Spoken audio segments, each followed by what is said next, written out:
ചേട്ടാ നമസ്കാരം. നമസ്കാരം. വീണ്ടും നമ്മുടെ രാജ്യത്തിന്റെ ഹൃദയഭാഗത്ത് ഒരു നോട്ടാം പ്രഖ്യാപിച്ചിട്ടുണ്ട് എന്നറിയാൻ സാധിക്കുന്നുണ്ട്. നമ്മുടെ ഈ ഈ തൃശ്ശൂര് നടക്കുന്നുണ്ടല്ലോ ഇപ്പൊ ഈ സർക്രീക്കിന്റെ ഭാഗത്തൊക്കെ ആയിട്ട് വലിയൊരു നോട്ടാം പ്രഖ്യാപിച്ച് തൃശ്ശൂര് നടക്കുന്നുണ്ട്. അതിന്റെ ഭാഗമായിട്ട് ഇപ്പോ മുംബൈ, ഡൽഹി അടക്കമുള്ള പ്രദേശങ്ങൾ റൗണ്ട് ചെയ്താണ് ഒരു നോട്ടാം കൂടെ പ്രഖ്യാപിച്ചിരിക്കുന്നത് എന്ന റിപ്പോർട്ടുകളാണ് പുറത്തു വരുന്നത്. ഇതിനെ സംബന്ധിച്ച് പറയുകയാണെങ്കിൽ മുംബൈക്കും ഡൽഹിക്കും അത്യാധുനിക സുരക്ഷ ഒരുക്കാനുള്ള നീക്കമാണ് നടക്കുന്നത് എന്ന് പല മാധ്യമങ്ങളും റിപ്പോർട്ട് ചെയ്യുന്നുണ്ട്. ഇനിയിപ്പോ ഏത് മാധ്യമങ്ങളാണ് റിപ്പോർട്ട് ചെയ്യുന്നത് ഇതിന്റെ താഴെ വന്ന് പലരും കമന്റ് അടിക്കുന്നു. ചില ആൾക്കാരൊക്കെ വന്ന് ചോദിക്കുന്നു, നിങ്ങളെ വാർത്തകളൊന്നും വേറെ ഒന്നിലും വരുന്നില്ലല്ലോ. ഞാൻ ഇത് എടുത്തു പറഞ്ഞത് ഏഷ്യാനെറ്റ് ഒക്കെ കൊടുത്തിട്ടുണ്ട്, ഏഷ്യാനെറ്റ് കണ്ടാൽ മതി. അല്ല പിന്നെ അത് നമ്മൾ കൊടുക്കുന്ന വാർത്തകൾ വേറെ ഒന്നിലും കാണുന്നില്ല എന്നുള്ളതാണ് ഇവരുടെ വലിയ പരാതി. അങ്ങനെ വേറെ ആൾക്കാർ കൊടുക്കുന്ന വാർത്തകൾ കാണാനാണെങ്കിൽ നിങ്ങൾക്ക് അങ്ങോട്ട് പൊക്കൂടെ? നമ്മളെന്ന് പറഞ്ഞാൽ വളരെ എക്സ്ക്ലൂസീവ് ആയിട്ടും വളരെ ബ്രേക്കിംഗ് ആയിട്ടും കാര്യങ്ങൾ കൊണ്ടുവരികയാണ്. നമ്മുടെ റിലയബിൾ ആയിട്ടുള്ള സോഴ്സസും കാര്യങ്ങളൊക്കെ വെച്ചിട്ട് കൊണ്ടുവരിക. നമ്മൾ കൊടുത്ത വാർത്തകൾ ഒരു 5-6 ദിവസം കഴിഞ്ഞ് വേറെ മാധ്യമങ്ങൾ കൊടുത്ത ചരിത്രവും ഉണ്ട്. അതിപ്പോ നമ്മൾ ഇതിലൂടെ വിളിച്ചു പറയാറില്ലെന്നേ ഉള്ളൂ. അതിപ്പോ താഴെ ഇങ്ങനെ കമന്റുകൾ വരുന്നതുകൊണ്ട് മാത്രം പറയേണ്ടി വരുന്നതാണ്. എന്തായാലും അതല്ല നമ്മുടെ വിഷയം. നമ്മുടെ വിഷയം എന്ന് പറഞ്ഞാൽ ഈ അഗ്നിവീർ പദ്ധതി, ഇതുമായിട്ട് ബന്ധപ്പെട്ട് നമുക്കറിയാം, കഴിഞ്ഞ ദിവസം നമ്മളൊരു വാർത്ത ചെയ്തിരുന്നു. ഈ സർ ക്രീക്കിലേക്ക് നമ്മുടെ പാകിസ്ഥാന്റെ കപ്പൽപ്പടയെ അവർ ഇറക്കിയിട്ടുണ്ട് എന്ന് പറഞ്ഞാൽ സർ ക്രീക്കിലേക്ക് ഡയറക്റ്റ് ആയിട്ട് വരുന്നു എന്നുള്ളതല്ല, നമ്മൾ അവിടെ അഭ്യാസം നടത്തുന്നത് കണ്ടിട്ട് അവർ പാകിസ്ഥാൻ ഫ്ലീറ്റിനെ ഇറക്കി അവിടെ വലിയ രീതിയിലുള്ള ജാഗ്രത പുലർത്തുന്നുണ്ട്. അതായത് നമ്മുടെ അതിർത്തിയോട് ചേർന്നാണ് ഈ ജാഗ്രത പുലർത്തുന്നത്. അതിന്റെ അർത്ഥം അവർ നമ്മൾ അതിർത്തിയിലേക്ക് കയറി നമ്മൾ അടിക്കാൻ വരുന്നു എന്നല്ല, ഒരു മുഖാമുഖം, ഒരു ഫേസ് ഓഫ് ഉണ്ടായേക്കാം എന്നുള്ളതാണ് കഴിഞ്ഞ ദിവസം നമ്മൾ കൊടുത്ത വാർത്ത. ഒരു ഫേസ് ഓഫ് ഉണ്ടായേക്കാം, ഇന്ത്യയും പാകിസ്ഥാനും നമ്മളൊരു ഫേസ് ഓഫ്, കാരണം അവർ വ്യോമാതിർത്തി അടക്കം വ്യോമപാത അടക്കം അടച്ച ഒരു സാഹചര്യമുണ്ട്. അപ്പൊ ഈ ഒരു ഘട്ടത്തിൽ രാജ്നാഥ് സിംഗ് കഴിഞ്ഞ ദിവസം പറഞ്ഞത് വലിയൊരു യുദ്ധത്തിന് തയ്യാറാകുമെന്നാണ് പറഞ്ഞത്. അപ്പോ ഇപ്പൊ വരുന്ന റിപ്പോർട്ട് ഈ 75% അഗ്നിവീർ, ഈ അഗ്നിവീറുകളെ നിലനിർത്താനുള്ള ആലോചന സൈന്യം എടുക്കുകയാണ് എന്നുള്ളതാണ്. അതായത് 75% അഗ്നിവീറുകളെ സൈന്യത്തിൽ നിലനിർത്തുകയാണ്. ഇതൊരു വലിയ വാർത്തയാണ്. ഇത് വലിയ ഒരു ചർച്ചയല്ല, ഇത് രാജ്യം മുഴുവൻ ഒരു കോളിളക്കം സൃഷ്ടിക്കുന്ന ഒരു വാർത്ത തന്നെയാണ്. കാരണം അഗ്നിവീർ എന്ന് പറയുന്ന പദ്ധതി വന്നപ്പോഴേ നമ്മുടെ നാട്ടിൽ 25% ആൾക്കാരെ മാത്രമേ, അല്ലെങ്കിൽ 20% ആൾക്കാരെ സ്ഥിരപ്പെടുത്തിയിട്ട് ബാക്കി ആൾക്കാരെ പുറത്തേക്ക് കളയും. ഇതെന്ത് പദ്ധതിയാണ് എന്ന് ചോദിച്ച് വലിയ കോളിളക്കം ഉണ്ടായി. പക്ഷെ ഇപ്പൊ നോക്കൂ, 75%, ഈ പ്രത്യേക സാഹചര്യത്തിൽ സൈന്യം പറയാണ് 75% ആൾക്കാരെ ഞങ്ങൾ സ്ഥിരപ്പെടുത്താൻ പോവുകയാണ്, അല്ലെങ്കിൽ നിലനിർത്താൻ പോവുകയാണ് എന്ന് പറയുന്നു. അതിന്റെ അർത്ഥം എന്താണ് ചോദിച്ചേട്ടാ? അതിന്റെ അർത്ഥം ചിന്തിക്കുന്നവർക്ക് മനസ്സിലാവില്ലേ? നമ്മുടെ രാജ്യം ഒരു ക്രൂഷ്യൽ ആയിട്ടുള്ള ഒരു സിറ്റുവേഷനെ നേരിടാൻ പോവുകയാണ്. എപ്പോഴാണ് ഈ റഷ്യയും ഇസ്രായേലും ഒക്കെ അവരുടെ പട്ടാളക്കാരെ തിരിച്ചു വിളിക്കുന്നത്? അല്ലെങ്കിൽ ഈ റഷ്യയും യുക്രൈനും ഒക്കെ പറയുന്നത് ഇനി സിവിലിയൻസ് കൂടെ സൈനിക സേവനം ചെയ്യണം എന്ന് പറയുന്നത്? അല്ലെങ്കിൽ നമ്മൾ ഈ ഇടയ്ക്ക് ഒരു വാർത്ത കണ്ടല്ലോ, ഈ യൂറോപ്പ് അടക്കമുള്ള രാജ്യങ്ങൾ, ജർമ്മനി അടക്കമുള്ള രാജ്യങ്ങൾ ഇപ്പോൾ ഒരു യുദ്ധം മുന്നിൽ കണ്ട് അവിടെയുള്ള സിവിലിയൻസിന് നിർബന്ധിത സൈനിക സേവനം കൊടുത്തുകൊണ്ടിരിക്കുകയാണ്. ഉത്തര കൊറിയ ഇത് നിരന്തരം കൊടുത്തുകൊണ്ടിരിക്കുകയാണ്. കാരണം ഉത്തര കൊറിയയും ദക്ഷിണ കൊറിയയും സാങ്കേതികമായിട്ട് ഇപ്പോഴും യുദ്ധത്തിലാണ്. 1953 പാങ് ജസ്റ്റിസ് എഗ്രിമെന്റ്, അങ്ങനെ സംതിങ് ലൈക്ക് ദാറ്റ്, അങ്ങനെ ഒരു എഗ്രിമെന്റ് വഴി ഇവർ വെടിനിർത്തൽ കരാറിൽ ഏർപ്പെട്ടു എന്ന് പറയുന്നുവെങ്കിലും സാങ്കേതികമായി ഇവർ ഇപ്പോഴും യുദ്ധം ചെയ്തുകൊണ്ടിരിക്കുകയാണെന്നാണ് പറയുന്നത്. അമേരിക്കയാണ് ആ സമയത്ത് ഇറങ്ങിയത്. ആ സമയത്താണ് ഈ ഉത്തര കൊറിയയിൽ വലിയ ആക്രമണമൊക്കെ ഉണ്ടായത്. ഒന്നുമില്ല, ദക്ഷിണ കൊറിയ ചൊറിയാനായിട്ട് പോയതാണ്. അങ്ങനെ ദക്ഷിണ കൊറിയ റഷ്യയുടെയും ചൈനയുടെയും ഒരു നേതൃത്വത്തിൽ കയറി ചൊറിഞ്ഞു. UN അടക്കമുള്ള സകല രാജ്യങ്ങൾ, UN അടക്കം യൂറോപ്പ് അടക്കമുള്ള സകല രാജ്യങ്ങൾ അമേരിക്കന്റെ നേതൃത്വത്തിൽ വന്ന് വലിയ അടി അടിച്ചിട്ട് പോയി. ബയോ വെപ്പണൊക്കെ ആ സമയത്ത് അവിടെ ഇട്ടിട്ടുണ്ടായിരുന്നു എന്നാണ് പറയുന്നത്. അപ്പൊ അങ്ങനത്തെ ചരിത്രമൊക്കെ നമ്മൾ കേട്ടിട്ടുള്ളതാണ്.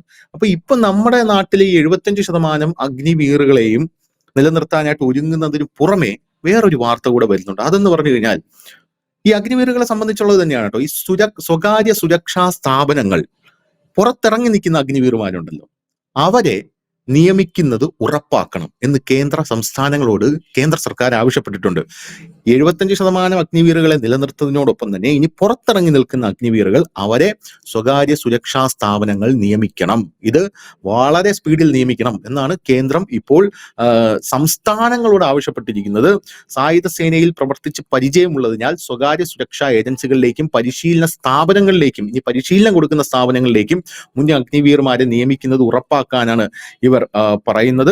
സായുധ സേനയിലെ കാലാവധി പൂർത്തിയാകുമ്പോൾ മുൻ അഗ്നിവീർമാരുടെ കൂടുതൽ കരിയർ പുരോഗതിയുടെ ഭാഗമായിട്ടാണ് ആഭ്യന്തര മന്ത്രാലയം ഈ ഒരു സംസ്ഥാനങ്ങൾക്കും കേന്ദ്രഭരണ പ്രദേശങ്ങൾക്കും ഇത് അയച്ചിരിക്കുന്നത് എന്നാണ് പറയുന്നത്.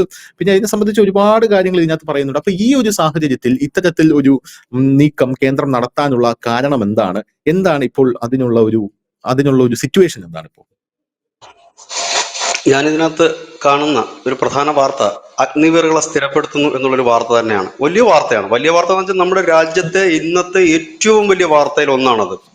കാരണം ഈ അഗ്നിവീർ ഈ രാജ്യം കൊണ്ടുവന്നപ്പോൾ നമ്മുടെ കേരളത്തിൽ തിരുവനന്തപുരം, കോഴിക്കോട് അടക്കം വലിയ പ്രതിഷേധ പ്രകടനങ്ങൾ നടക്കുകയും അതിനന്ന് പറഞ്ഞിരുന്നൊരു കാര്യം, ഇത്രയും യുവാക്കളെ വഴിയാധാരമാക്കുകയാണ്. 4 വർഷം ഇവർക്ക് ട്രെയിനിങ് പൈസയൊക്കെ കൊടുത്തിട്ട് പിന്നെ ഇവർക്ക് ഇവരെ പറഞ്ഞു വിടുന്നു. ഇവർ പിന്നെ എന്ത് ചെയ്യും? ഇവർ വഴിയാധാരമായില്ലേ? ഇവർക്ക് പെൻഷൻ ഉണ്ടോ എന്ന് നമ്മൾ കണ്ടതാണ്. ബീഹാർ അടക്കമുള്ള സ്ഥലങ്ങളിൽ ട്രെയിൻ വരെ കത്തിച്ച് വലിയ പ്രക്ഷോഭം നടന്നു. അതിനുശേഷം ബീഹാർ തെരഞ്ഞെടുപ്പിൽ അടക്കം എല്ലാ തെരഞ്ഞെടുപ്പിലും ഇവര് ഇത് തന്നെയായിരുന്നു. കാരണം നമ്മുടെ ഇവിടേക്ക് അഗ്നിവീറിന്റെ ഒരു പ്രചരണം ഇവിടെ നിന്ന് ഏക്കില്ലെങ്കിൽ പോലും ഉത്തരാഖണ്ഡ് പോലെ പട്ടാളക്കാർ ധാരാളമുള്ള, അല്ലെങ്കിൽ സൈന്യത്തിലേക്ക് പോകാൻ ആളുകൾ ധാരാളമായി ശ്രമിക്കുന്ന സംസ്ഥാനമായ ഉത്തരാഖണ്ഡ്, അതുപോലെ തന്നെ ബീഹാർ പോലെയുള്ള ഇടങ്ങളിലൊക്കെ ഇത് വലിയ പ്രചരണ വിഷയമാക്കി. പഞ്ചാബിലും ഒക്കെ ഉണ്ട്. പക്ഷെ പഞ്ചാബിൽ BJP സ്ട്രോങ് അല്ലാത്തതുകൊണ്ട് നമ്മൾ ആ സംസ്ഥാനത്തെ പറയുന്നില്ലെന്ന് മാത്രം. വലിയ രീതിയിൽ അത് ഇലക്ഷനൊക്കെ ബാധിച്ചു. നിരന്തരം അത് മൗദൂദി ചാനൽ എനിക്ക് തോന്നുന്നു ഏറ്റവും കൂടുതൽ ചർച്ച നടത്തിയിരിക്കുന്ന അഗ്നിവീറിനെ കുറിച്ച് സെർച്ച് ചെയ്ത് നോക്കിക്കഴിഞ്ഞാൽ അറിയാം അവരുടെ വീഡിയോസ്. അപ്പൊ എന്തിന് ഇവരെ വഴിയാധാരമാക്കി യുവാക്കളെ? ഇന്നിപ്പോൾ 75% അഗ്നിവീറുകളും സ്ഥിരപ്പെടുത്തുന്നു എന്ന് പറയുമ്പോൾ അതൊരു വമ്പൻ വാർത്തയാണ്. 75% യുവാക്കൾ, കുട്ടികൾ. അപ്പോൾ അവരെ ഇതാ സ്ഥിരപ്പെടുത്തിയിരിക്കുന്നു. 25% പേരെ സംസ്ഥാനങ്ങൾ, ഇത് നേരത്തെ തന്നെ പറഞ്ഞത് 10% പേരെ സംസ്ഥാന സർവീസിലേക്കും, അതായത് സംസ്ഥാനത്ത് നമ്മുടെ ആംഡ് ഫോഴ്സ്, പോലീസ് തുടങ്ങിയതിനകത്ത് ഇവർക്ക് 10% സംവരണമായിരുന്നു നേരത്തെ പറഞ്ഞിരുന്നത്. പിന്നീട് അത് 15% സംവരണമാക്കി ഉയർത്തി കൊടുത്തിരുന്നു.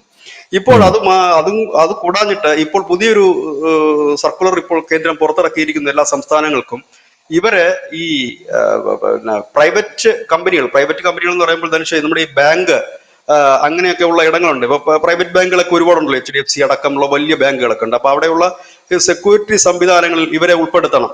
കാരണം അവർക്ക് അതിനുള്ള ഇത് നൽകണം. ഒപ്പം തന്നെ പൊതുമേഖലാ സ്ഥാപനങ്ങളുടെ സെക്യൂരിറ്റികളായിട്ട് മറ്റ് സ്ഥാപനങ്ങളുടെ, അതായത് പ്രൈവറ്റ് സെക്ടറിലൊക്കെ ഉള്ള സ്ഥാപനങ്ങൾക്ക് ഇവർക്ക് മുൻഗണന കൊടുക്കണം എന്നാണ് പറഞ്ഞിരിക്കുന്നത്. അതായത് അവിടുന്ന് പോയ അഗ്നിവീറുകളുടെ സുരക്ഷയാണ്, ഇല്ലെങ്കിൽ സുരക്ഷിതത്വമാണ്, സുരക്ഷിതത്വം ആണ് ഇപ്പോൾ കേന്ദ്ര സർക്കാർ ഉറപ്പുവരുത്തിയിരിക്കുന്നത്. അങ്ങനെ നോക്കുമ്പോൾ 75% സേനയിൽ സ്ഥിരപ്പെടുത്തുകയും ബാക്കിയുള്ള 25% സംസ്ഥാന പോലീസ് സേനയിലും മറ്റിടങ്ങളിലും അടക്കം സർക്കാർ സംവിധാനങ്ങളിലും ഒപ്പം തന്നെ പ്രൈവറ്റ് സെക്ടറിലും വരുമ്പോൾ 100% അഗ്നിവീറുകളും അവരുടെ ലൈഫ്, ഇല്ലെങ്കിൽ അവരുടെ ജോലി സ്ഥിരത നേടിയിരിക്കുന്നു എന്ന് തന്നെ നമുക്ക് പറയാം. ഇത് മോദി സർക്കാരിന് ഒരു വമ്പൻ നേട്ടം എന്ന് തന്നെ പറയേണ്ടി വരും. കാരണം ഇത് കൊണ്ടുവന്നപ്പോൾ ഈ കേന്ദ്ര സർക്കാർ ഒരുപാട് പഴി കേട്ടതാണ്, ഒരുപാട് വിമർശനങ്ങൾ കേട്ടതാണ്.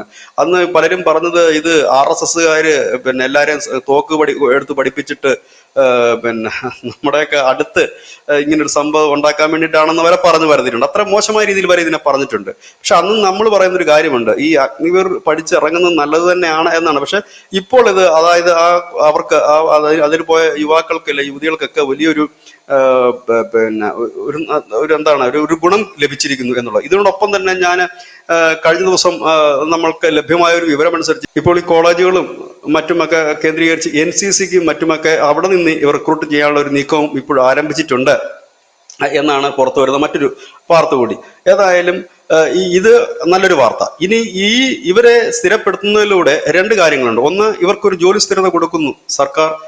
അങ്ങനെ ചെയ്യും എന്ന് പറഞ്ഞിരുന്നില്ലെങ്കിൽ പോലും അവർ അപ്രതീക്ഷിതമായ നീക്കമായിട്ട് തന്നെ വേണം ഇതിനെ കാണാം. രണ്ടാമത്തെ കാര്യം, ഇപ്പോൾ നമ്മളുടെ നിലവിലുള്ള ടെൻഷൻ സക്രീക്കിലടക്കം, ഇപ്പോൾ നേരത്തെ ധനുഷ് പറഞ്ഞു നമ്മുടെ സെൻട്രൽ ഇന്ത്യയിൽ, പ്രത്യേകിച്ച് സെൻട്രലല്ല, ഡൽഹിയും മഹാരാഷ്ട്രയും അടക്കം സെക്യൂരിറ്റി ടൈറ്റ് ആകുന്നു. ഇപ്പോൾ നമ്മൾ ഈ രാജസ്ഥാനിലും ഗുജറാത്തിലും ഒക്കെ ടൈറ്റ് സെക്യൂരിറ്റിയിലേക്ക് പോവുകയും അവിടെ സൈനിക അഭ്യാസം ചെയ്യുന്നതിന് കാരണമുണ്ട്. ഈ സക്രീക്കിന് സമീപമാണ് ജാംനഗറിൽ നമ്മുടെ ഈ അംബാനിയുടെ റിഫൈനറി ഉണ്ട്, അത് തകർക്കും എന്നാണല്ലോ മുനീർ പറഞ്ഞുകൊണ്ടിരുന്നത്. അപ്പൊ അതൊരു വിഷയമാണ്. മഹാരാഷ്ട്ര എന്ന് പറയുന്നത് നമ്മുടെ രാജ്യത്തിന്റെ സാമ്പത്തിക തലസ്ഥാനം എന്നാണ് മഹാരാഷ്ട്ര അറിയപ്പെടുന്നത് തന്നെ.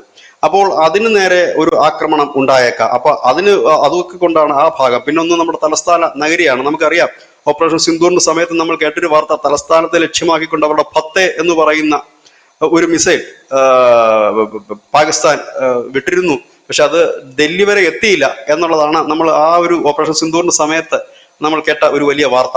അപ്പൊ അങ്ങനെയൊക്കെ നിൽക്കുമ്പോൾ രാജ്യം ഒരു വലിയ രീതിയിൽ തന്നെ ഒരു തയ്യാറെടുപ്പ് നടത്തുന്നു. കഴിഞ്ഞ ദിവസം ശ്രീ രാജ്നാഥ് സിംഗും അത് വ്യക്തമായി തന്നെ വളരെ ക്ലിയർ ആയിട്ട് തന്നെ രാജ്നാഥ് സിംഗ് പറഞ്ഞു. അതല്ലാതെ ഒളിവും മറവും വെച്ചിട്ട് മുന്നറിയിപ്പ് നൽകുന്നു, ഇല്ലെങ്കിൽ നമ്മൾ ഈ വാക്കുകൾ മുങ്ങാങ്കുഴി ഇട്ട് തപ്പിയെടുത്ത് വാർത്ത കൊടുക്കേണ്ട ആവശ്യമില്ല. പുള്ളി വളരെ പബ്ലിക്കായിട്ട് പച്ച മലയാളത്തിൽ പറഞ്ഞ പച്ചയ്ക്ക് പറഞ്ഞു, ഇനി വരാൻ പോകുന്ന ഒരു വലിയ യുദ്ധമാണ്, അതിനുവേണ്ടി എല്ലാവരും തയ്യാറെടുക്കുക, കാരണം അത് ഉടനെ ഉണ്ടാകും, ഏത് നിമിഷവും അതിർത്തിയിൽ ഒരു സംഘർഷം ഉണ്ടാകും എന്ന് അദ്ദേഹം വളരെ ഓപ്പൺ ആയിട്ട് പറഞ്ഞു. അതിന് തൊട്ടു പിന്നാലെ വന്ന വാർത്ത എന്തായിരുന്നു? ന്യൂസ് ഇന്ത്യ മലയാളം എന്ന് പറയുന്ന നമ്മുടെ മറ്റേ ചാനലിൽ ആ വാർത്ത കൊടുത്തിരുന്നു. ധനുഷാണ് ആ വാർത്ത കൊടുത്തത്. കാശ്മീർ ബോർഡർ നുഴഞ്ഞു കയറാൻ, ലിപ്പോ എന്ന് പറയുന്ന അതിർത്തി വഴി നുഴഞ്ഞു കയറാൻ ശ്രമിച്ച തീവ്രവാദികളെ നമ്മൾ വെടിവെച്ച് കൊന്നു എന്ന്. അതിർത്തിയിൽ ടെൻഷൻ, അതായത് അതിർത്തിയിൽ വെടിവെപ്പ് നടന്നിരിക്കുന്നു പാകിസ്ഥാനുമായിട്ട് എന്നൊരു വാർത്ത കൂടി നമ്മൾ കഴിഞ്ഞ ദിവസം, ഇന്നലെയോ മിനിഞ്ഞാന്നോ ആണെന്ന് തോന്നുന്നത്, കൊടുത്തിരുന്നത്. ന്യൂസ് ഇന്ത്യ മലയാളം ചാനൽ കാണുന്നവർക്ക് അത് കാണാൻ പറ്റും. അപ്പോൾ ഈ അതിനുശേഷം അപ്പൊ അതിർത്തിയിൽ ടെൻഷൻ ഉണ്ട്, ഇല്ല എന്നുള്ളതല്ല. ഈ ഒരു സാഹചര്യത്തിലാണ് ഇതിനെ നമ്മൾ കാണേണ്ടത്. അപ്പോൾ രാജ്യം ഒരു അതീവ ജാഗ്രതയിലേക്ക് പോകുന്നു. അഗ്നിവീറിനെ തിരിച്ചു വിളിച്ച് സ്ഥിരപ്പെടുത്തുന്ന ഒരു സ്ഥിതിയിലേക്ക് കാര്യങ്ങൾ നീങ്ങുന്നു. അല്ല, ഇത് തിരിച്ചു വിളിച്ച് സ്ഥിരപ്പെടുത്തുന്നു എന്നുള്ളൊരു സംഭവം ഉണ്ടല്ലോ. ഈ തിരിച്ചു വിളിച്ച് ഈ 25-ൽ നിന്നും ഇത് 75% അഗ്നിവീറിനെ നിലനിർത്താൻ പോകുന്നു എന്നുള്ളൊരു വാർത്ത ഇത് ആദ്യമായിട്ട് എനിക്ക് തോന്നുന്നു വരുന്നത് ദി ഇന്ത്യൻ എക്സ്പ്രസ് എന്ന് പറയുന്ന പത്രത്തിലാണ്. അവരാണ് ഈ വാർത്ത കൊടുക്കുന്നത്. അപ്പോൾ ജയ്സാൽമീറിൽ നടക്കുന്ന അഗ്നി കമാൻഡർമാരുടെ സമ്മേളനം അഗ്നിവീറിൽ നിലനിർത്തൽ നിരക്ക് 25% നിന്ന് 75% ഉയർത്തി എന്നുള്ളതാണ് ഈ ഇന്ത്യൻ എക്സ്പ്രസ് കൊടുത്ത വാർത്തയ്ക്കകത്തുള്ളത്. പക്ഷെ ഇതിനോട് സൈന്യം വളരെ ഒരു എന്താ പറയാ പൊട്ടിത്തെറിച്ചുകൊണ്ടാണ് നമ്മുടെ സൈന്യം പ്രതികരിച്ചിട്ടുള്ളത്. ഈ സൈന്യം പൊട്ടിത്തെറിച്ചുകൊണ്ട് പ്രതികരിച്ചു എന്ന് പറഞ്ഞാൽ ഇത് ഈ വാർത്ത നിങ്ങൾക്ക് എവിടെ നിന്ന് കിട്ടിയെന്നാണ് സൈന്യം ചോദിച്ചത്. അതായത് നമ്മുടെ കമാൻഡിനകത്തുള്ള കാര്യങ്ങൾ ഇത് നമ്മൾ അങ്ങനെ നിലനിർത്താൻ ആയിട്ട് സെറ്റ് ചെയ്തിട്ടുണ്ടെങ്കിൽ അത് പുറത്തു പോകില്ല എന്ന് അവിടെയുള്ളൊരു കമാൻഡർ തന്നെ അവരോട് വെളിപ്പെടുത്തിയിട്ടുണ്ടെന്ന വാർത്തകൾ പുറത്തു വരുന്നുണ്ട്. അവർ പറയുന്നത് ദേശീയ സുരക്ഷയും പ്രവർത്തന തയ്യാറെടുപ്പുമായി ബന്ധപ്പെട്ട രഹസ്യവും സെൻസിറ്റീവുമായുള്ള കാര്യങ്ങൾ ഉയർന്ന തലത്തിൽ ചർച്ച ചെയ്യുന്ന ഒരു അടച്ചിട്ട സ്ഥാപന വേദിയാണ് ആർമി കമാൻഡേഴ്സ് കോൺഫറൻസ്. അപ്പൊ അതിനകത്തുനിന്ന് ഇങ്ങനെ ഒരു വാർത്ത വരുന്നുണ്ട് എന്ന് നിങ്ങൾക്ക് എവിടെ നിന്ന് കിട്ടി? ഈ വാർത്ത തെറ്റാണ് എന്ന് ആ സമയത്ത് army PRO colonel Nishant Arvind പറയുന്ന ഒരു സാഹചര്യം ഉണ്ടായി. അപ്പൊ ഇവർ പറയുന്നു, അല്ല, ഞങ്ങളുടെ ക്രെഡിബിൾ ആയിട്ടുള്ള സോഴ്സിൽ നിന്ന് ഇത് കൊടുത്തതാണ്. അതിനുശേഷം ഫാക്ട് ചെക്കേഴ്സ് ഒക്കെ വന്ന് പറയുന്നത് അങ്ങനെ ഒരു വാർത്ത ഇവർ കൊടുത്തത് വളരെ തെറ്റാണ്, കാരണം അഗ്നിവീറിനെ 25% നിന്നും 75% ഉയർത്തുന്നില്ല എന്നൊരു ആംഗിൾ വേറൊരു സൈഡിലുണ്ട്. പക്ഷെ നിരന്തരം നമ്മുടെ നാഷണൽ മീഡിയാസ് കൊടുക്കുന്നു, ഇല്ല, ഇത് ശരിയായിട്ടുള്ള വാർത്തയാണ്, ഇപ്പൊ നിലനിൽക്കുന്ന ഹൈ ടെൻഷൻ മൂഡിൽ. അതിനെ സംബന്ധിച്ച് ഈ വാർത്ത എങ്ങനെ പോവുകയാണ്. അപ്പൊ അതിനെ സംബന്ധിച്ച് ഈ വാർത്തകൾ ഇങ്ങനെ പോകുമ്പോഴാണ് ഈ അഗ്നിവീറിനെ കുറിച്ച് ഇന്നൊരു വാർത്ത പുറത്തു വന്നിരിക്കുന്നത്. കേന്ദ്ര ആഭ്യന്തര മന്ത്രാലയം തന്നെ നേരിട്ട് ഇറങ്ങി സംസ്ഥാനങ്ങളോട് ആവശ്യപ്പെടുകയാണ്, ഈ അഗ്നിവീറുകളെ നിങ്ങൾ സുരക്ഷാ സ്ഥാപനങ്ങളിൽ ഉടൻ എന്ത് ചെയ്യൂ, ഇതിനായിട്ട് എടുക്കൂ, പരിശീലനത്തിനായിട്ട് എടുക്കൂ, അവരെ ജോലിക്കായിട്ട് എടുക്കൂ, സുരക്ഷാ സ്ഥാപനങ്ങളിലേക്ക് നിങ്ങൾ ഈ സായുധ സേനയിൽ സേവനമനുഷ്ഠിച്ച വ്യക്തികൾക്ക് മുൻഗണന നൽകൂ. PSRIയുടെ സെക്ഷൻ 10 ഉദ്ധരിച്ച് ഓരോ സ്വകാര്യ സുരക്ഷാ ഏജൻസിക്കും ഒരു വ്യക്തിയെ സുരക്ഷാ ഗാർഡായി നിയമിക്കണം. കരസേന, നാവികസേന, വ്യോമസേന അല്ലെങ്കിൽ യൂണിയൻ പോലീസ് സംസ്ഥാനങ്ങളിലെ സായുധ കോൺസ്റ്റാബിലറികളിൽ ഹോം ഗാർഡുകൾ എന്നിവ ഉൾപ്പെടെയുള്ള മറ്റേതെങ്കിലും സായുധ സേനകളിൽ അംഗമായി സേവനമനുഷ്ഠിച്ച വ്യക്തിക്ക് മുൻഗണന നൽകണം എന്നൊക്കെ ആഭ്യന്തര മന്ത്രാലയം പെട്ടെന്ന് വന്ന് പറയുകയാണ്. അപ്പോൾ വീണ്ടും ഇന്ത്യൻ എക്സ്പ്രസ് എന്ന് പറഞ്ഞിട്ടുണ്ട്, ഇത് നമ്മൾ പറഞ്ഞൊരു സാധനമാണ്. ആക്ച്വലി അവർ പറയുന്നു ഇത് കോൺഫിഡൻഷ്യൽ ആണ്, ഇത് കള്ളമാണ്. പക്ഷെ ആഭ്യന്തര മന്ത്രാലയം ഇപ്പൊ പറഞ്ഞല്ലോ, അതായത് പുറത്ത് നിൽക്കുന്ന അഗ്നിവീറുകളെ കൂടെ തിരിച്ചെടുക്കൂ എന്ന് ആഭ്യന്തര മന്ത്രാലയം പറഞ്ഞു എന്നൊരു ആംഗിൾ കൂടെ ഇതിനകത്ത് വരുന്നുണ്ട് കേട്ടോ. അപ്പൊ ഇതെങ്ങനെ ചോർന്നു എന്നുള്ളതാണ് ഇപ്പോ സേന ആലോചിച്ചുകൊണ്ടിരിക്കുന്ന സാധനം എന്ന് പറയുന്നത്. അല്ല, എനിക്ക് തോന്നുന്നത് ഒരുപക്ഷെ ഇപ്പൊ സ്വാഭാവികമായിട്ട് തന്നെ ഈ അഗ്നിവീറുകൾ തന്നെ പറയുമല്ലോ ഞങ്ങളെ സ്ഥിരപ്പെടുത്താൻ പോകുന്നു എന്ന് അവർക്ക് തന്നെ അറിയാൻ പറ്റുമല്ലോ സ്വാഭാവികമായിട്ട്. അപ്പൊ സ്വാഭാവികമായിട്ട് അവർ തന്നെ പറയും ഇത് അതൊരു വാർത്തയാണ് അവർ പറയുന്നത്. പിന്നെ സ്വാഭാവികമായിട്ട് സൈന്യത്തിന്റെ വാർത്തകൾ ചോരാറില്ല, അവർ ഒരു കോൺഫിഡൻഷ്യലി എടുക്കുന്നതാണ്. കാരണം അതിന്റെ ഒരു ഡിക്ലറേഷൻ വരേണ്ടത് പ്രതിരോധ മന്ത്രാലയത്തിന്റെ കീഴിൽ നിന്നാണ് ഇത് വരേണ്ടത്. അവിടെ നിന്നാണ് അതിന്റെ ഒരു പുറത്തിട്ട് വരുന്നത്. ഈ പല വാർത്തകളും സോഴ്സിലാണല്ലോ ആദ്യം പുറത്തു വരികയും പിന്നീടാണല്ലോ അതിന് സ്ഥിരീകരണം വരികയും ചെയ്യുന്നത്. സ്വാഭാവികമായി ഇപ്പോൾ ട്രെയിനിങ്ങിലുള്ള അഗ്നിവീറുകളെ സംബന്ധിച്ച് പറഞ്ഞു കഴിഞ്ഞാൽ അവരെ ഇപ്പോൾ ഈ നമ്മുടെ സൈന്യത്തിന്റെ ഒരു ഭാഗമാക്കി മാറ്റിയാലും പ്രത്യേകിച്ച് പുറമേ നിൽക്കുന്നവർക്ക് അവർക്കൊന്നും തോന്നില്ല. അവർ കരുതും അഗ്നിവീറിന്റെ ട്രെയിനിങ് ആണ് എന്ന് ഒരുപക്ഷെ കരുതും. അന്നേ തന്നെ സൈന്യം പറഞ്ഞിരുന്നു ഇതിൽ വരുന്ന മിടുക്കന്മാരെ ഞങ്ങൾ അപ്പോയിന്റ് ചെയ്യുമെന്ന് പറഞ്ഞിരുന്നു. അപ്പോ അങ്ങനെ ഇപ്പൊ ഈ നിൽക്കുന്ന ഇത്രയും കുട്ടികളെ അല്ലെങ്കിൽ ഇത്രയും യുവാക്കളെ ഒരുപക്ഷെ ഇതിന്റെ ഭാഗമാക്കിയാൽ പോലും പെട്ടെന്ന് പുറമേ നിൽക്കുന്ന ഒരാൾക്ക് അറിയില്ല. പക്ഷെ ഇവരെ സ്ഥിരപ്പെടുത്തുന്നു എന്നുള്ളത് ഒന്നുകിൽ അവരുടെ ഭാഗത്തു നിന്ന് വന്ന സോഴ്സുകളാകാം, ഇല്ല എങ്കിൽ ഇതിന്റെ പക്ഷെ ഇത് നടന്നിട്ടില്ല കേട്ടോ, ഈ കോൺഫറൻസ് നടന്നിട്ടില്ല, നടക്കും, അടുത്ത ദിവസം കണ്ട് നടക്കുന്നേ ഉള്ളൂ, നടന്നിട്ടില്ല ഇതുവരെ. അപ്പോ നടക്കുമ്പോൾ ഒരുപക്ഷെ കിട്ടുമായിരിക്കാം. അതൊരു ആദ്യത്തെ കോൺഫറൻസ്, വലിയ കോൺഫറൻസ് ആണ് വിളിച്ചിരിക്കുന്നത്. അത് ആദ്യമായിട്ടാണെന്നാണ് ഈ അഗ്നിവീറുകളുടെ ഒരു വലിയ കോൺഫറൻസ് ആദ്യമായിട്ടാണെന്നാണ് പറയുന്നത്. അപ്പോ അത് നടക്കുന്നതിന് മുമ്പാണ് ഇത് വന്നിരിക്കുന്നത്. പക്ഷെ അങ്ങനെ ഒരു സോഴ്സ് ആയിരിക്കാം. പക്ഷെ ഇന്ത്യൻ എക്സ്പ്രസ് കണക്കൊരു മാധ്യമം പറയുമ്പോൾ അതിനെ നമുക്ക് പാടെ നിഷേധിക്കാനും കഴിയില്ല. വേറെ ഏതെങ്കിലും ഒരു ഹാൻഡിൽ നിന്നാണ് ഈ വാർത്ത വന്നിരുന്നതെന്ന് നമുക്ക് സ്ഥിരീകരിക്കാൻ കഴിയില്ല. കാരണം ഇന്ത്യൻ അല്ല, എക്സ്പ്രസ് ഇതെല്ലാ ഇന്ത്യയിലെ ഒരു മാധ്യമങ്ങളും ലീഡിംഗ് കൊടുത്ത പത്രമാണ്. വാർത്തയാണ്. അതിനുശേഷം ഇന്ത്യൻ എക്സ്പ്രസ് കൊടുത്ത ശേഷം വേറെ എല്ലാ മാധ്യമം, ഞാൻ പിന്നെ ഇത് കൂടെ പറഞ്ഞത്, ഇതിപ്പോ ചിലപ്പോൾ കാണുന്ന പ്രേക്ഷകർ വിചാരിക്കും ഇത് ഇന്ത്യൻ എക്സ്പ്രസ് കൊടുത്ത വാർത്ത തെറ്റാണ്, അതാണെന്ന് വിചാരിക്കും. പക്ഷെ അങ്ങനെയല്ല. യഥാർത്ഥത്തിൽ ആഭ്യന്തര വകുപ്പ് ഇപ്പൊ ഈ ഒരു നോട്ടിഫിക്കേഷൻ പുറത്തിറക്കിയതിന് പിന്നാലെയാണ് ഇപ്പോൾ സോഷ്യൽ മീഡിയയിലൊക്കെ ഈ ചർച്ചകൾ വീണ്ടും സജീവമാകുന്നത്. കാരണം അന്ന് ഇങ്ങനെ ഒരു വാർത്ത വന്നിരുന്നു, 75% ഉയർത്താനുള്ള ഒരു വാർത്ത വന്നിരുന്നു. അപ്പൊ അന്ന് അതുപറ്റി നിഷേധിച്ചെങ്കിലും ഇപ്പോൾ ഇന്ന് ആഭ്യന്തര മന്ത്രാലയം പറയുന്നതിൽ എന്തോ ഒരു കാര്യമില്ലേ എന്നുള്ളൊരു ചോദ്യമാണ് ഇപ്പോൾ സോഷ്യൽ മീഡിയ എന്ന് പറഞ്ഞാൽ നമ്മുടെ ഡിഫൻസ് സൈറ്റുകളെല്ലാം ഉയർത്തിക്കൊണ്ടിരിക്കുന്ന പ്രധാനപ്പെട്ട കാര്യം. അല്ല, ഇതിനകത്ത് നമുക്ക് ഈ നമ്മുടെ ആർമിയിലടക്കം ഷോർട്ടേജ് ഉണ്ടെന്നും പറഞ്ഞ് വലിയൊരു വാർത്ത 3-4 വർഷത്തിന് മുമ്പ് വന്നിരുന്നു. വലിയ ഉണ്ട് രീതിയിൽ ഉണ്ട് ഉണ്ട്. മാധ്യമങ്ങൾ ചർച്ചയാക്കിയതാണ്. പട്ടാളത്തിൽ ചേരാൻ ആർക്കും താല്പര്യമില്ല, അവിടെ ആരും പോകുന്നില്ല, ഇവിടെ പോകുന്നില്ല എന്നൊക്കെ. പക്ഷെ ആ സമയത്തൊക്കെ നമ്മുടെ ഈ ബ്രോഡ്കാസ്റ്റിംഗ് മീഡിയാസിലടക്കം സൈന്യം വലിയ രീതിയിൽ പരസ്യവും നൽകിയിരുന്നു. നമുക്ക് ടി ഉം. വിയിലൊക്കെ പരസ്യം ഉണ്ടായിരുന്നു. നേവിയിൽ നിങ്ങൾക്ക് ഓഫീസർ ആകാം, ജോയിൻ ചെയ്യാം, ആർമിയിൽ ജോയിൻ ചെയ്യാം എന്നൊക്കെ പറഞ്ഞിട്ട്. അപ്പൊ ആ ഉം ഉം ഉം. ഷോർട്ടേജിന്റെ ഒരു പിന്നാലെ ആയിരുന്നു പിന്നീട് അഗ്നിവീറിന്റെ ഒരു പ്രഖ്യാപനം ഉണ്ടായത്. അന്ന് അതിന് ഒരുപാട് മാനദണ്ഡങ്ങൾ ഉണ്ടായിരുന്നു. കാരണം എല്ലായിടത്തും ഈ ധനുഷ് നേരത്തെ ആദ്യം സൂചിപ്പിച്ചതുപോലെ തന്നെ ഈ സിവിലിയന്മാർക്ക് ഒരു സൈനിക സേവനം നൽകിക്കൊണ്ട് ഏത് നിമിഷവും വിളിക്കുമ്പോൾ എത്താൻ പറ്റുന്ന രീതിയിലുള്ള ഒരു റിസർവ് ബറ്റാലിയൻ രൂപീകരിക്കുക, റിസർവ് രൂപീകരിക്കുക എന്നുള്ളത്. നമുക്കറിയാം, ഈ സിനിമാ താരങ്ങളെയും ക്രിക്കറ്റ് താരങ്ങളെയൊക്കെ സൈന്യത്തിൽ എടുക്കുന്നത് എന്തിനാന്ന് വെച്ച് കഴിഞ്ഞാൽ സൈനിക സേവനത്തിന് വേണ്ടിയിട്ട് അല്ല, പകരം അവരെ ഉം. ഒരു പ്രചരണ മുഖമാക്കുകയാണ് സൈന്യം ചെയ്യുന്നത്. ഇപ്പോ നമ്മുടെ ശ്രീ മോഹൻലാലും മറ്റുമൊക്കെ കേണലാണ്. അപ്പോ അദ്ദേഹത്തിൽ നിന്ന് പ്രചോദനം ഉൾക്കൊണ്ട് ധാരാളം പേര് ഈ ഇതിലേക്ക് സൈന്യ സേവനത്തിലേക്ക് എത്തുക എന്ന് വെച്ചിട്ടാണ്. നമ്മുടെ ക്രിക്കറ്റ് കളിക്കാരൻ ധോനി ഒക്കെ ഇതിനകത്ത് നമ്മുടെ ടെറിട്ടറി ആർമിയുടെ കേണലും മറ്റുമൊക്കെ ആയിട്ടാണ് പ്രവർത്തിക്കുന്നത്. അങ്ങനെ സ്പോർട്സ് താരങ്ങളുണ്ട്, ഒപ്പം തന്നെ ഈ പറയുന്ന സിനിമാ താരങ്ങളുണ്ട്. ഇവരൊക്കെ ആ രീതിയിലാണ്. അപ്പം അതും ഒരു ഭാഗമാണ്. ഇതിനകത്തേക്ക് കൂടുതൽ യുവതി യുവാക്കളെ ആകർഷിക്കുക എന്നൊരു സാധനം കൂടിയുണ്ട്. അല്ലാതെ ഈ ഇത് നമുക്ക് മുമ്പോട്ട് പോകുമ്പോൾ അതിനകത്ത് കൂടുതൽ, അതായത് ഇത് സാധാരണ ആളുകൾക്ക് വരാൻ പറ്റുന്ന ഒരു ഒരു ഒരു ഫീൽഡ് അല്ല ഈ ഡിഫൻസ് എന്ന് പറഞ്ഞാൽ. അതിനൊരു അവരുടേതായ ഒരു നിശ്ചിത മാനദണ്ഡങ്ങളുണ്ട്. ഉയരമുണ്ടാകണം, മറ്റുള്ള ശരീരക്ഷമതകൾ ഉണ്ടാകണം, അങ്ങനെയൊക്കെ ഉം. വെച്ചിട്ട് എടുക്കുന്നത്. അപ്പൊ ചിലപ്പോൾ ഒരു 100 പേര് വന്നാൽ ചിലപ്പോൾ ഒരാളെയോ വല്ലോ മാത്രമായിരിക്കും ഒരു പക്ഷെ അതിന് സെലക്ട് ചെയ്യപ്പെടുന്നത്. അപ്പൊ അങ്ങനെ ഉം. വരുമ്പോഴാണ് ഇതിനൊരു മാസ് റിക്രൂട്ട്മെന്റിങ് അനിവാര്യമായി വരുന്നത്. ഇപ്പൊ ഇപ്പോഴത്തെ ഒരു സാഹചര്യം കൂടി കൂട്ടി വായിക്കുമ്പോഴാണ് ഈ വാർത്തയ്ക്ക് മറ്റൊരു മുഖം വരുന്നതും വലിയ പ്രാധാന്യം അതെ. വരുന്നതും. കാരണം നമ്മൾ നിൽക്കുന്നത് ഒരു യുദ്ധമുഖത്തേക്കാണ് പോകുന്നത്, അല്ലെങ്കിൽ നമ്മൾ ഒരു യുദ്ധത്തിന് വേണ്ടിയിട്ട് തയ്യാറെടുത്തുകൊണ്ട് നിൽക്കുമ്പോഴാണ് ഈ ഒരു വാർത്ത കൂടി അതിനോട് ചേർത്ത് വരുമ്പോഴാണ് ഇതിന്റെ മറ്റൊരു മുഖം. അതിനകത്ത് ആദ്യമുള്ളത് നല്ല, അതിന്റെ അവരെ സ്ഥിരപ്പെടുത്തുന്നുള്ള സന്തോഷകരമായ വാർത്തയും, മറ്റൊന്ന് ഇങ്ങനെ ഒരു മൂവ് കൂടി ഇവിടെ നടക്കുന്നു എന്നൊരു വാർത്ത കൂടി ഇതിനോട് നമ്മൾ ചേർത്ത് വായിക്കപ്പെടേണ്ടതായിട്ടുണ്ട്. അപ്പൊ ഈ രണ്ട് പ്രധാനപ്പെട്ട സംഭവങ്ങളാണ് ഈ വാർത്തയുടെ പിന്നിലുള്ള. ഏതായാലും ഒരു വലിയ മൂവ് ഇന്ത്യയുടെ ഭാഗത്ത് നിന്ന് നടക്കുന്നുള്ളത് നമ്മുടെ പ്രതിരോധ മന്ത്രി രാജ്നാഥ് സിംഗ് തന്നെ വളരെ വളരെ ക്ലിയർ ആയിട്ട്, വളരെ സിമ്പിൾ ലാംഗ്വേജിലാണ് അദ്ദേഹം അത് പറഞ്ഞത്. ഇങ്ങനെ ഉം. അല്ല വളച്ചു കെട്ടിയോ ഒളിച്ചു വെച്ചിട്ടൊന്നും അല്ല പറഞ്ഞത്. നമുക്ക് ഏത് നിമിഷവും യുദ്ധം ഉണ്ടായേക്കാം. കാരണം അതിർത്തി ശാന്തമാണ്, അതിർത്തിയിൽ പ്രശ്നം ഉണ്ടായേക്കാം, ഇനി ഒരു ഇതിൽ ഒരു ചെറുത് നിൽക്കില്ല എന്നുകൂടി അദ്ദേഹം പറഞ്ഞിരുന്നു.